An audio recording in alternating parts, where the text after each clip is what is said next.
This video is going to talk you through Plato's Apology, which describes in a scary amount of detail Socrates' trial at the end of the Peloponnesian War.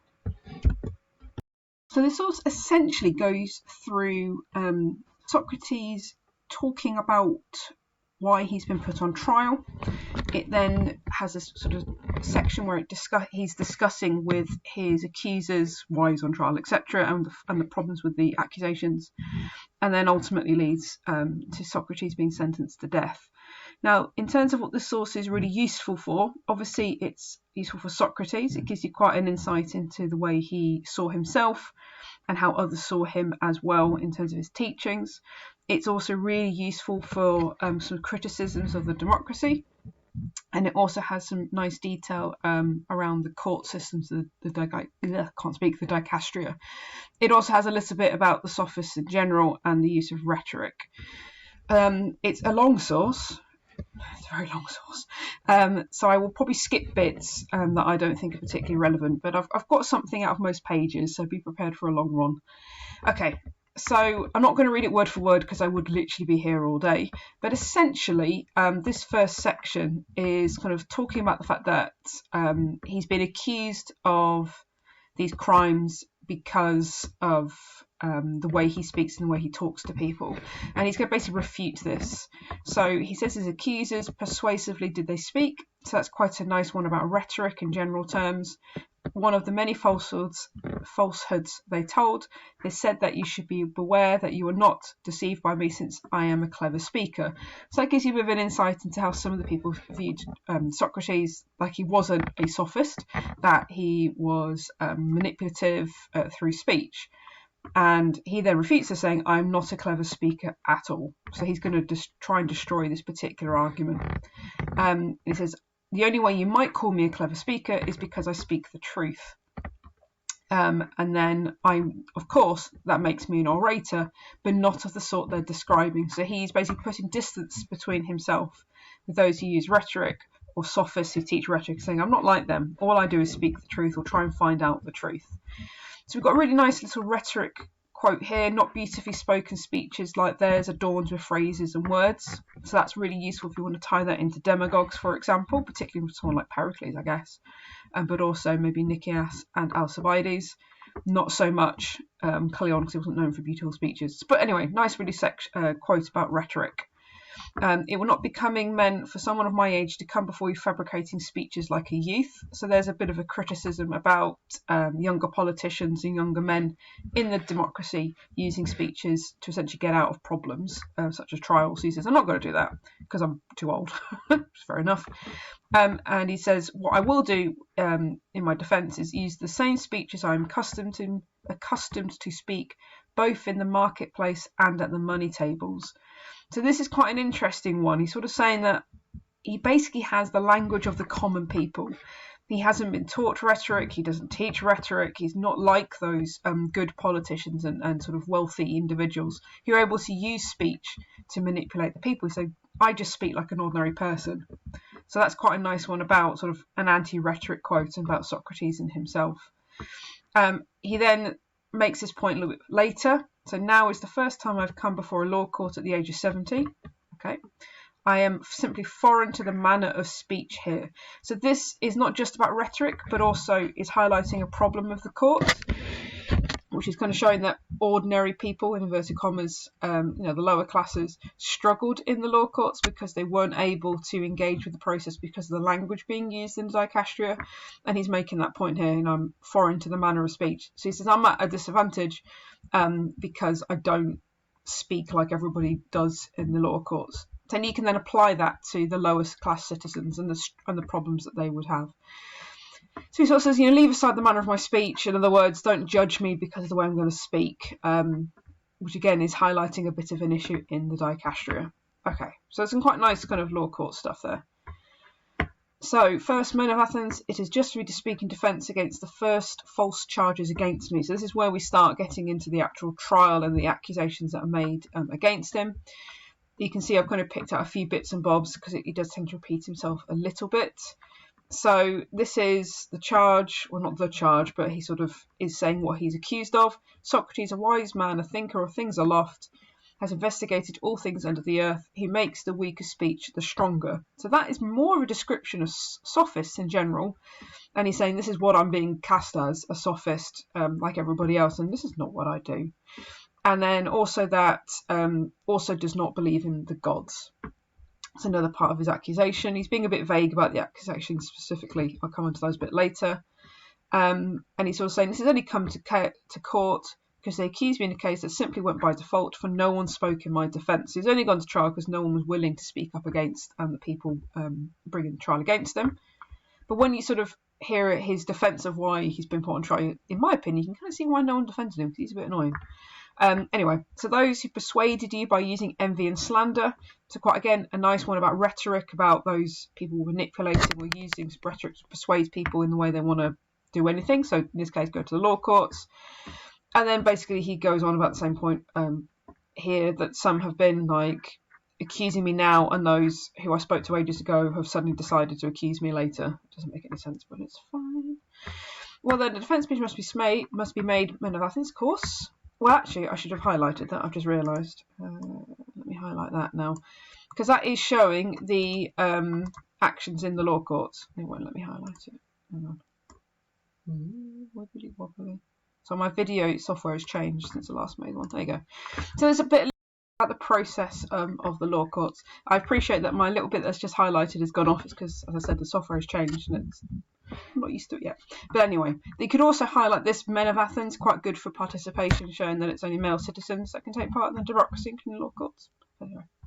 An attempt must be made in this short time. So this, again, is about the dicasteria. Remember, they've got the... Sorry if you heard that. That was me dropping a pen lid. They have a water clock to time the length of speeches. Everybody speaks for the same amount of time. So you can highlight, again, that as part of the kind of workings of the dicasteria. That I might accomplish something by making defence speech, same thing. I suppose this is hard. So again, because he is not au fait with rhetoric and doesn't teach rhetoric, therefore is not a sophist, he's going to find making a defence speech really difficult because he's just an ordinary person who's used to the markets and not the law courts. So this is going to be quite, again, a nice one for Socrates, but it's quite good about the problems in the dicasteria as well. Then we scroll down. The law must be obeyed and defence speech must be made. Workings of the law courts. Cool. So the bits in blue are basically the official charges. So Socrates does injustice and is meddlesome. Yeah, I agree with that, to be fair. By investigating things under the earth and the heavenly things, by making the weaker speech the stronger, and by teaching others these same things. Okay, so Socrates then sort of says, well, you really think me of this because of plays that Aristophanes has written. So there's quite a nice link to clouds there. And he's kind of said, you know, in this play, there's someone called Socrates claiming all of this and spouting much other drivel, which I have no expertise, or saying, yeah, you're basing this trial on a character that's not me. So this is all a little bit ridiculous. And, you know, in fact, men of Athens, I have no share in these things. I'm not a sophist. So stop making me sound like one. Okay, scroll down. If you've heard from anyone that I attempt to educate human beings and make money from it, that is not true either, because I'm not a sophist. Then he names some sophists, names you should recognise, for each of them to persuade the young and give them money and acknowledge gratitude besides. So these guys here, he says, these are the ones who are taking the money and teaching people things that you don't like. It's not me. Stop charging me with it. And he then gives this really very unexciting little anecdote where I happened to meet a man who has paid more money to sophists than all the others, Callias. Doesn't matter who he is, really. The fact that he is paying loads of money to sophists is important, so it's a nice sophist quote to show that they are charging. But essentially, this whole section is kind of going, why are you paying them? And who are you paying it to? It's a really weird little story. And he sort of says, Callias, Socrates from Pharos 5 Menai. So he's sort of suggesting, I guess, that he's been mistaken for someone who is teaching people and it's not me. So why are you charging me with these crimes? Okay, there you go. So if you were in fact pressing nothing more in common than others, such a report and account would not have arisen. So he's kind of saying he's being charged because he's being labelled the same as a sophist when he's really not doing anything like that. I guess. I don't know, it's a weird section. So I'm going to scroll down. Whoever asserts that I do lies and speaks in order to slander me. So again, we've got this idea of rhetoric and that he's got having these false accusations made against him. So then he starts talking about his kind of defence and why he can't be the one who has corrupted the youth. And essentially it's based around the idea that he is no smarter than any other person, that this idea that he's being accused of corrupting through his wisdom, I guess, is false because he is no wiser than anybody else. Okay, so that is essentially setting that section up. It's not particularly important, to be honest. But he says, I am conscious that I am not at all wise, either much or little. So I'm no smarter or wiser than anyone else. And I'm certainly no more less wise than anybody else. I'm just very kind of average. And he's sort of suggesting that it's his questioning of people to try and find out who is wisest is what's led to this particular problem. And it's all stemming back from, if I scroll back up here, that basically there was this person in the god in Delphi. He said that he was the wisest. And he's just like, oh, but I'm not the wisest. So I need to find who the wisest person is. So this is where all this kind of story goes on. And he sort of spoke to a politician. Okay. And I tried to show him that he supposed he was wise, but was not. So he basically uses his questioning to show that this particular politician has false thinking, that he's not considered all the points properly, etc., etc. So this is an example of like Socrates' questioning method, Socrates' kind of philosophy, that only through questioning of issues that you can become wiser in a particular in knowledge in general terms. So he's done this, and as a result of trying to question this particular politician, I became more hateful both to him and to many of those present. So in other words, he annoyed him so much. This is where this trial is coming from. Okay, fair enough, I guess. And I'm trying to read this section again. Hang on a second. I'm likely a little bit wiser than he is in this very thing. Whatever I do not know, I do not suppose I know. In other words, I must be wiser than this politician because at least I know that I'm not the wisest, while this politician thinks he's really wise. I'm saying wise too many times, but you understand what I'm trying to say. So Socrates has kind of gone, well, I must be better than him in knowledge terms because I know I'm not, while this guy is delusional and thinks that he is. Okay, so then from there I went to someone else, again, supposed to be wiser than this particular politician, and it seemed to be the same issue, that I realised I was wiser than him because he thought he was too wise, became hateful to him. I kept going from one to another while all perceiving with pain and fear that I was becoming hated. Well, it's because you're annoying everybody, Socrates. But that is an example of Socrates' method. He's trying to understand why he could be considered the wisest, even though he thinks he's not the wisest, by talking to people who are considered really wise. And then he's realised while he's speaking to these people who are wise that they're not wise. And because he knows that he's not wise, he is wise. Yeah, you get my point. And he sort of says, well, those are the best reputations seen to me nearly the most efficient. So whoever he spoke to, the people basically he thought were arrogant in their own knowledge, and that's what he realised, that he went to speak to all these wise people. He thought they were wise, and they weren't wise. And actually, the more wise they thought, the least wise they were, which is horrifically arrogant of Socrates, I would argue. But hey ho, it's fine. Okay.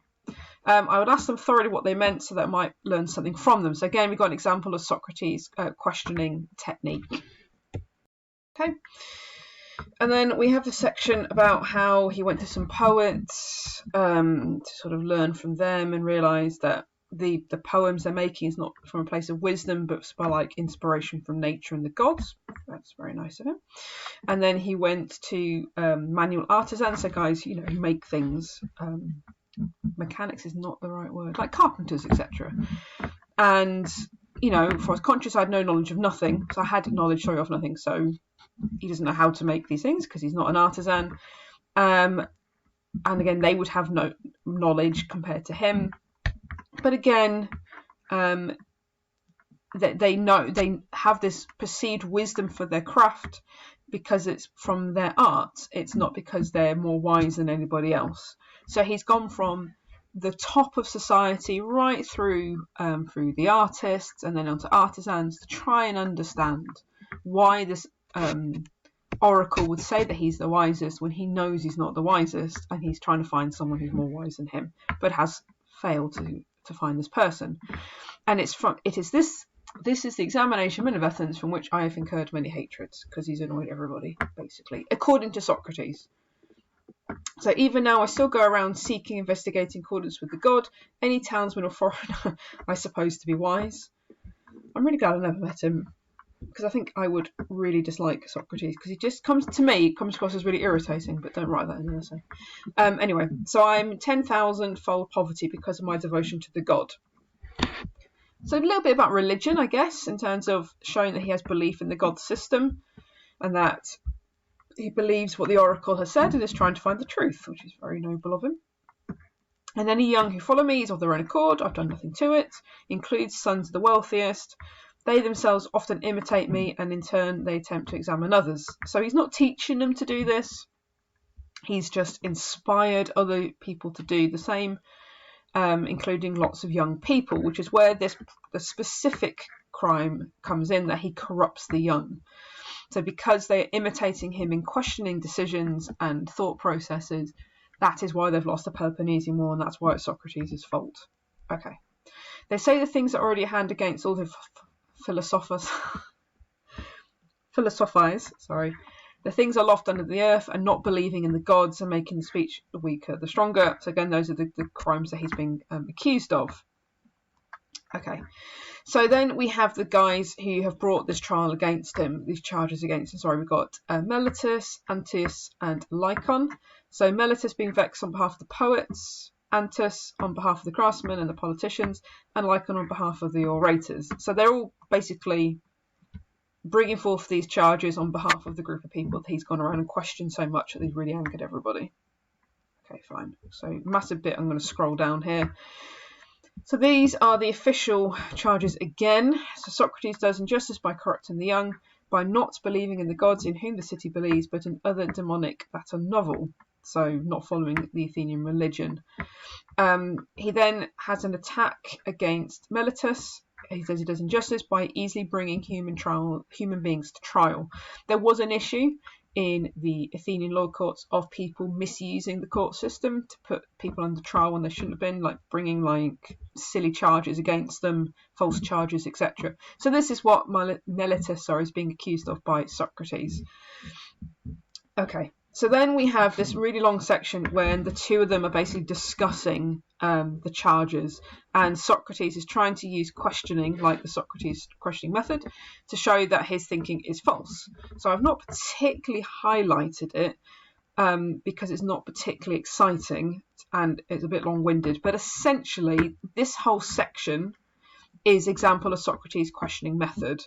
So he's sort of saying, this is what you're saying, but what about this? Have you considered this? And what about this? And it kind of runs its way through. So for example, in terms of the trial, he's saying, I've corrupted everybody. So who makes people better? And Meletus is like, the laws. And Socrates is like, yeah, but actually I'm not asking about the law, I'm asking about a person. Is it a person who makes people better? So then Meletus is like, oh, it's the judges. And it's like, oh, okay, so are you saying that these men are able to educate the young and make them much better? Meletus, yes. So all of them, or some of them and some not, all of them, okay. So he starts kind of like picking apart this guy's arguments. So he's like, okay, is it just the judges? What about the councilmen? So the bull, yes, the councilmen. Well then, what about those in the assembly, the assemblymen? Do they not corrupt the youth, or do they just make them all better? Those two make them better. So then all Athenians, as appears, to make the noble accept me, that I alone corrupt them. That like, there's all of these thousands of people who have influence of the young, and it's just me who's corrupting the youth. And Meletus is like, yep, that's exactly what I'm saying. And he's like, well, that doesn't make any sense, because how can like one person be the one who's corrupting the whole of society? It just doesn't make any sense. It has to be a combination of lots of different factors. This is something that Meletus is not going to back down upon, obviously. So then tell us further, Meletus before Zeus. I highlighted this because it shows Socrates Socrates' religious belief, so good one about religion, and obviously the fact that he wasn't undermining religion. And then we have another section about questioning. So again, more of a Socrates questioning methods. So you bring me here saying I voluntarily, corrupted the young and made them more villainous or involuntary. So am I doing it on purpose or am I doing it by accident? And Meletus is like, well, voluntary, clearly you're doing it on purpose. And he's just like, but how can I be doing that? So if I corrupt involuntary, the law is not that you bring me here for such involuntary wrongs, but that you take me aside in private to teach and admonish me. So say, if I did it on purpose, then obviously I should be taken to corrupt. Oh my God, I can't speak. Sorry, taken to trial. But if I'm doing it involuntary, then you should be teaching me instead of just criticising me and taking me to a trial. And then he's going to go into another charge to show that he can't be doing it voluntarily because it doesn't make, the charge itself doesn't make any sense. So how do you say I corrupt the youth? Meletus says, it's because by teaching them not to believe in the gods. And he's like, right, okay, let's think about this particular charge. And he says, yep, that's what I say. You're doing it most definitely. And so he's like, okay, fine. So you say that I teach them to believe that there are gods of some sort, as in the demonic ones, and so myself do believe that there are gods and not completely not a atheist. I can't say that word. But at the same time, I do not believe in those whom the city believes, but in others. So, or are you saying that I do not believe in the gods at all and that I teach this to others? He's saying, what one is it? Is it that I believe in the gods and therefore are teaching demonic gods? Or are you saying that I don't believe in gods and then teach this to others? And Manus is like, that's the second one, you don't believe in the gods at all. And then Socrates is like, why would you say that? That, again, doesn't make any sense. Do you accusing Anaxagoras, who's one of the sophists who teaches about science, and that some of these things, for example, that the sun is stone and the moon is earth, is kind of like a scientific teaching at the time. He said, well, hang on, that's not me. Do the young learn these from me when it's sometimes possible to buy them in the orchestra for a drachma? These guys are reading that in a book. I'm not the one teaching them to question religion at all. So it can't be me. So I'm not the one saying it. So do I believe there is no God? Certainly you do not by Zeus, not in any way at all. And he's like, yeah, but that still doesn't make any sense. Simply to brought this indictment certain hubris and unrestraint and youthful rashness. So it's just a criticism of Meletus. I don't know, I just thought it was quite a good quote, so I highlighted it. And then he's kind of going, well, Socrates the wise recognise I'm jesting, contradicting himself. So he's saying is basically what Meletus is doing is contradicting himself. Socrates does injustice by not believing in the gods, but believing in the gods. Okay, so to explain that, we have to kind of scroll down to the next set of questioning. So, is there anyone who believes there are demonic matters but not to believe in demons? Well, obviously not, says Meletus. You've got to, if you think there are demonic issues, then there must be demons. Okay, so Socrates is like, yeah, great, cool. So you say that I believe in teaching the demons. I'm just reading this through. But if I do believe in demons, then surely there's a great necessity that I believe in the demonic, so like, evil spirits, whatever, that I must believe in demons. That must be true, right? You can't have demonic actions if you don't believe in demons in the first place. So obviously that suggests that I do believe in them. And do we not then believe that demons are either gods or children of gods? Meletus is like, yep, that's what we say. Therefore, if I do believe in demons, as you say, and that demons are gods of some sort, then when you say I do not believe in gods, and again that I believe in gods, since I do believe in demons. It's a really good point that Socrates makes about this argument. So he's sort of saying, you're charging me with basically undermining religion because I don't believe in the gods, but yet I'm teaching about demons and demonic things. But how can I be teaching about demons and demonic things if I don't believe in the gods? Because demons are gods. It's a fair point. It's a really fair question. So then what human would believe that there are children of gods but not of gods? And then he sort of uses loads of different examples to show this. it would be strange if someone believed in children of horses or mules, but did not believe that they were horses and asses. So you can't have it both ways, is basically what he is suggesting. You're a lot of what a true injustice you might charge you with. So he's saying you're basically making this up, because this charge about undermining religion makes absolutely no sense. You are contradicting yourself. And again, we've got a criticism here about the law courts, that slander and envy has convicted many other good men too. So it's not about a defence speech. It's not about the charges. It's just if people don't like the guy being put on trial, he's going to be found not guilty. So it's a problem with the law courts being mentioned yet again.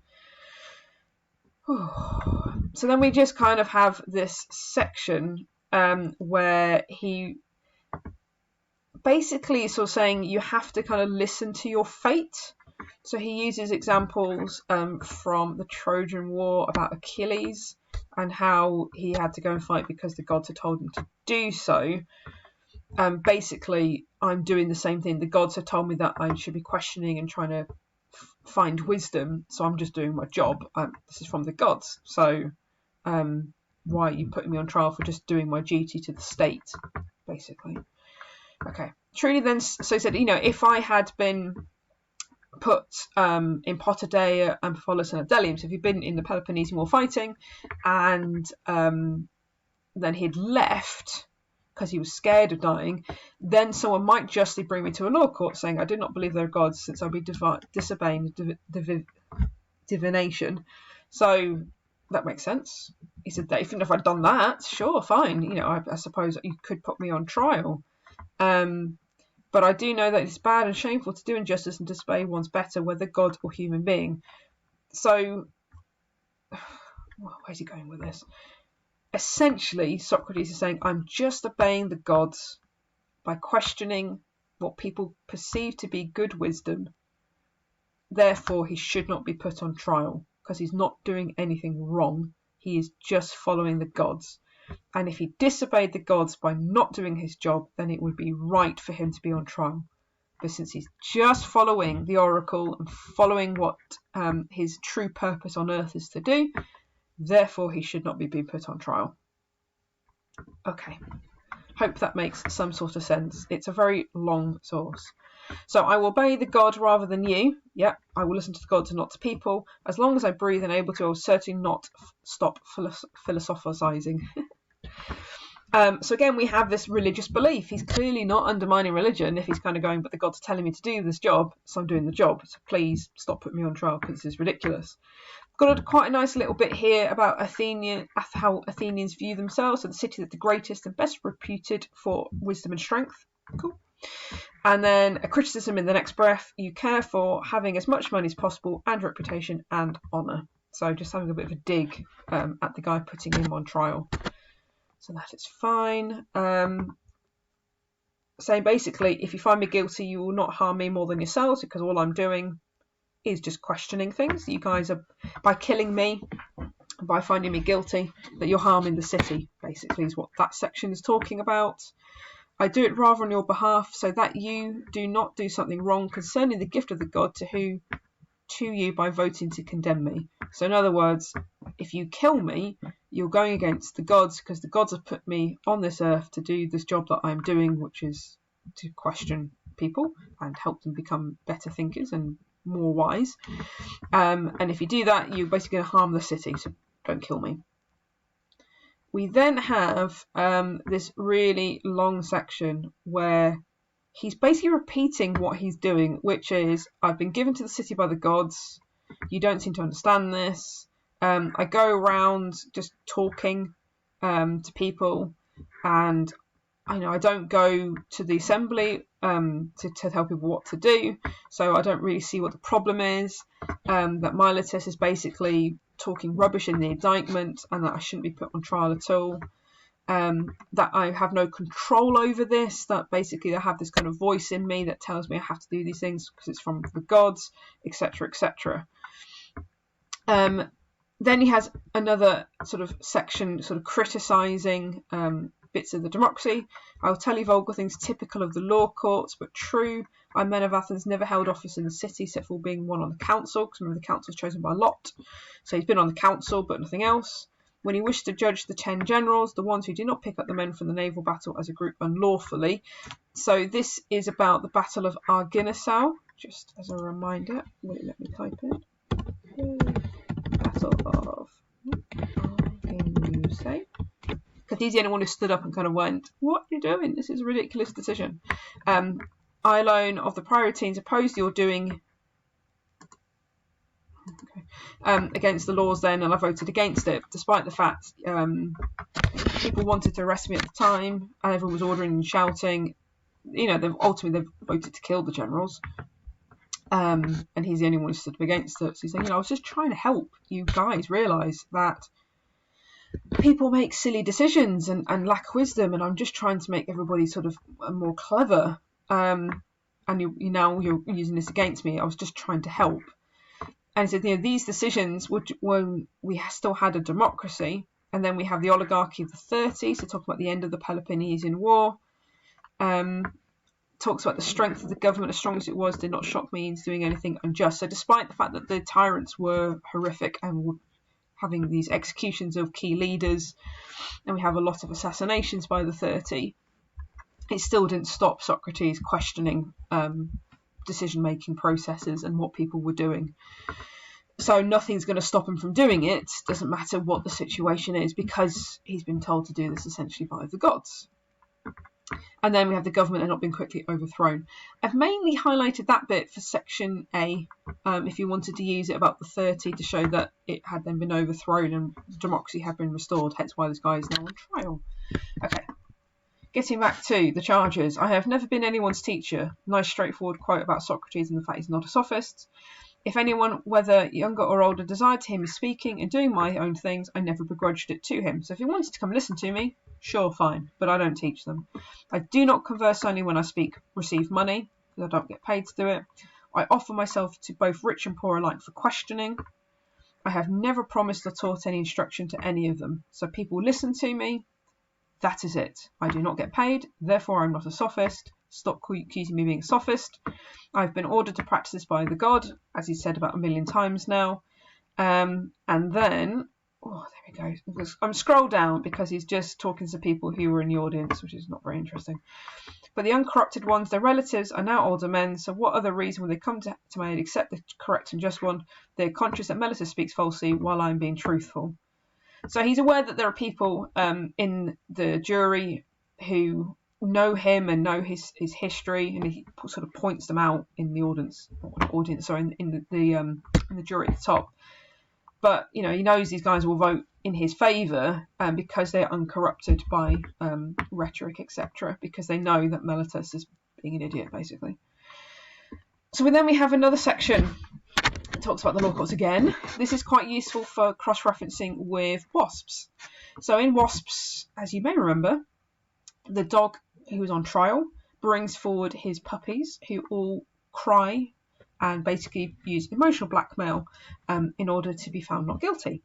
So he is obviously not referring to a dog, but he's referring to another trial that he saw where he begged and supplicated the judges with many tears, bringing forward his own children, many others of his friends and family and friends, as so to be pitied as much as possible, and I will not do these things. So this is just showing that the use of emotional blackmailing trials was really common, that people who were unable to defend themselves through speech often had to rely on this, hence the unfairness of the law courts. So despite the fact that he claims he doesn't have the needed rhetoric skills to get off from this indictment, he is not going to do those things. Okay. And he's not going to bring forward any of his friends. He's not going to bring forward any of the young people who like him for his knowledge and understanding. He's not going to do that. He's not going to get anyone to beg for him to acquit him, because that's just not the way he is. Not because I'm stubborn, not because I dishonour you, just because it's the right thing to do, which is basically what he's doing at that particular point. So then he sort of does a big criticism of the democracy. The ones who they pick from amongst themselves are officers and honours, so that's magistrates, are not at all distinguished from women. Ouch. So he just criticising politicians, basically, magistrates being elected, so that's fine. And then this bit is, I read it like 4 times, and it's of not particular relevance. He's just basically summarising that I've done nothing wrong. I don't not believe in the gods, that's double negative, and that this whole thing is ridiculous. The jury then votes. He's also found then guilty. So then they have to put forward the possible penalties. Meletus wants him to die, and Socrates has to give some sort of counter proposal. And essentially,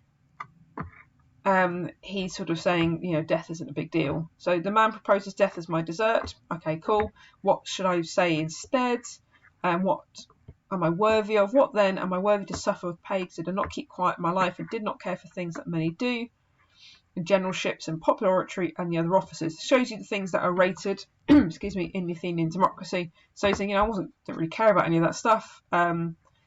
So what should I ask to be done instead? And essentially, he suggests that he should be given 3 dinners in the council.